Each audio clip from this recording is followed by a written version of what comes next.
Hey guys, how are you? Welcome to another episode of Morning Tea. Today's tea is again green tea from Trader Joe's. I am drinking it in my Starbucks coffee mug or tea mug or just mug. Also from Trader Joe's, cinnamon swirl bread. I love it. I don't like raisins, and so whenever I can find bread that's just cinnamon and bread, I'm very excited. Sans the raisins makes me very happy. Okay, so first and foremost, let me start off by rectifying a situation, closing out a situation. So I received an email from Bearded Kings LLC, specifically from B Grubbs II, the gentleman who I was exchanging emails with. He emailed me and apologized, and it was a nice apology. It was very sincere. I truly appreciate it. So I took down the video and I took down any of the Instagram posts that I post about, or any information that I put out there about their bad customer service. I took it down. He apologized. There's no reason for it to be out there in the world already. Those who saw it, and those who didn't. It's very admirable of him to email me and apologize because he saw the video.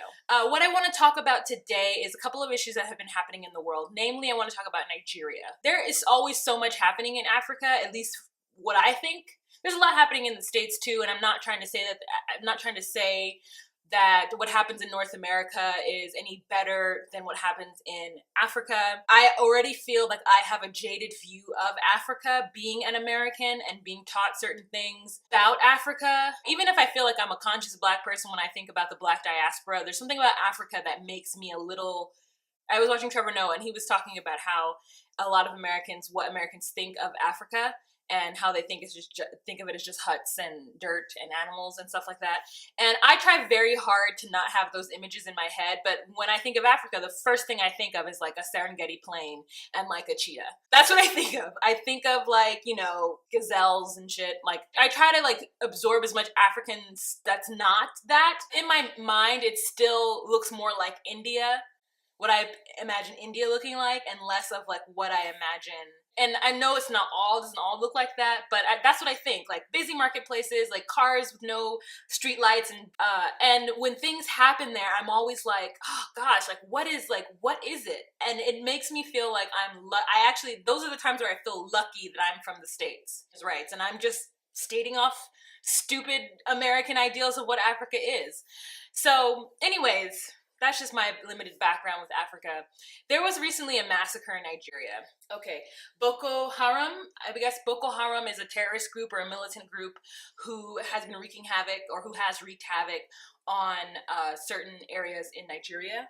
And more recently, they went into the two neighboring towns of Baga and Doran Baga, on the 3rd of January, and they murdered a lot of people. The original local estimates put the death toll at 2,000. Nigerian military has said it's not that figure, but also hasn't given, in the article I'm reading, doesn't give what the figures is.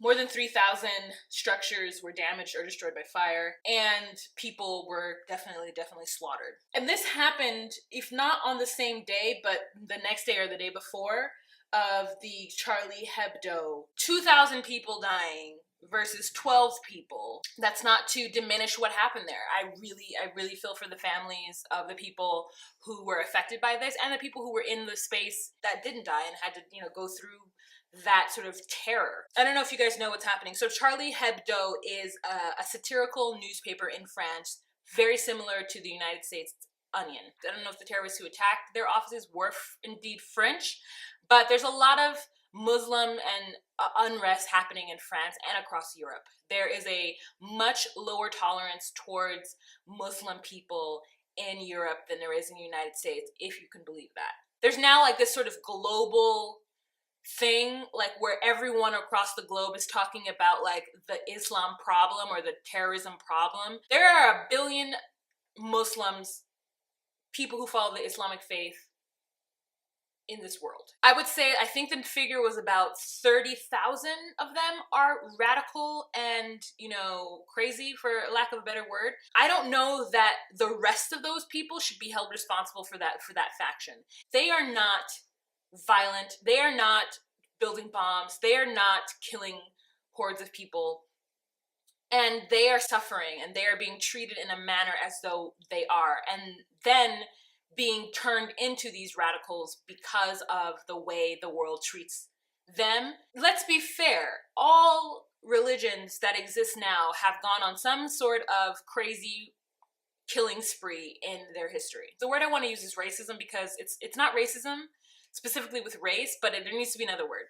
But I'm going to use racism. So the racism that is shown towards Muslims is just really, really, really unfair. Every Muslim person I know is super nice and doesn't give a damn about my religious beliefs. They just care about theirs.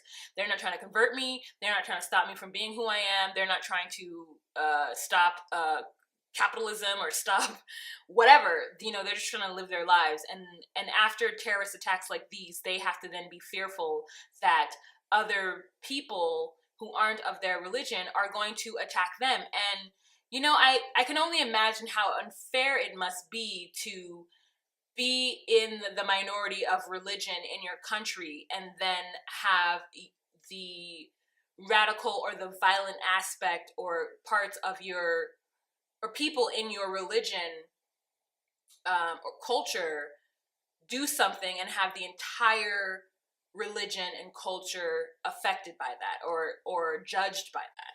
You know, it's really, really unfair. Maybe there are many of you who don't know any Muslim people, and so it's harder for you to relate. It's harder for you to understand that you know, they're just people trying to live their life as well, and they're not all like in a back room or underneath the floorboards plotting to attack. There is a lot of disrespect that happens towards their culture. If those things were happening to Christians, I think that Christians would have more of a say, and there would be more angry Christians. And you know, whenever anything is said against Christians, they get angry and, you know, fight for their religion and fight for their sweet baby Jesus, and is their right. Interesting, because the Muslims can't fight for their religion. They can't fight for their, because the people who are fighting for their religion are so crazy. It's not us, you know, oh, we're sorry for the crazies, we're sorry. And they shouldn't have to do that. Christians don't have to bow down and beg for forgiveness with their crazies. It's just kind of like, oh, those are the crazy Christians. Like, you know, no one says those are the crazy Muslims. They just put all the Muslim people together. I find it very interesting that two things happened. One in Nigeria, one in France. 2,000 people die, 12 people die, and the one that 12 people die, everyone is on it. The entire world is banding together. There's like peace protests in like Tiananmen Square, which is not Tiananmen Square, I don't know what square it is in France. No one cares about Africa. I think maybe Britain cares a little bit. Maybe Britain cares a little bit about Africa because they feel like they really messed it up, and they did. And maybe we all feel helpless. I know I do. You know, all those little girls go missing. Like, I don't know how to combat that because I have no idea what's going on in the African countries where, you know, militant guerrilla groups that have been surviving and thriving, wreaking terror and havoc on the people and women and children and putting guns in kids' hands. Like, I have no idea how to combat that. The question is like, do I really feel like it's my place to combat that? But I do think we should all know that is happening. But it's like, at the same time, isn't that an African problem? Shouldn't the African leaders get together and figure out what they should do? Because I don't believe in being America world police. And so maybe that's what's happening. Like, you know, or it just could be racism. Like, they like, let the Africans kill each other. Like, who cares? But we can't have Muslims killing French people because they're important, those French people. It's just something to think about, and there's always so much happening everywhere. And it's nice to take a moment out from like my personal problems or the American Black problems and look at what's happening elsewhere, and just being grateful that we don't have things on that scale happening. You know, there can be the argument that saying that the white oppression in America is akin to oppression in other countries of other peoples, and I do think on some fronts they are. The judicial system works in our country towards Black people versus white people. It's egregious. It makes me still think like how lucky I am to be an American, and that is a statement I have never said, because I really only feel American when I'm not in the States. Otherwise, in the States, when I'm here at home, I feel like a Black person. I feel like a woman. I don't necessarily feel American. I don't ever feel the need to carry around a flag. I don't feel the need to put one in front of my house. I don't feel that need. And whenever I meet people who do, who have like flags in front of their house, I always want to talk to them about that and be like, so like, what, like, explain that to me. I don't know that I have the nationalism that other people have until I'm outside of the States and I'm like, American, American. Otherwise, I'm like, okay, I'm American, like whatever. I don't know what it is. I don't know if being American to some people is like something really hard to hold on to, but being Black is something to me that's really hard to hold on to.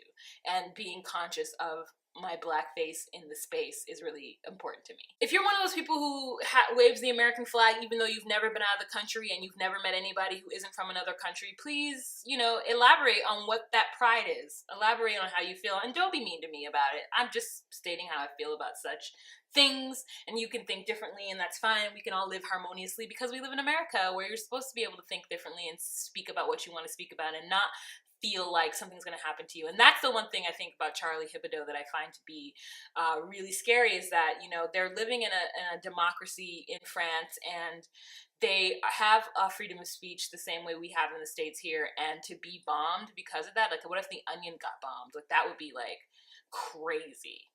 That would be crazy. So I get what's happening there. I just think that there are other things that are happening elsewhere that deserve equal attention, and Nigeria being that. Not to say that we are going to do anything about it or we can do anything about it, but just, you know, send our prayers and our good spirits towards those people who literally have nothing now.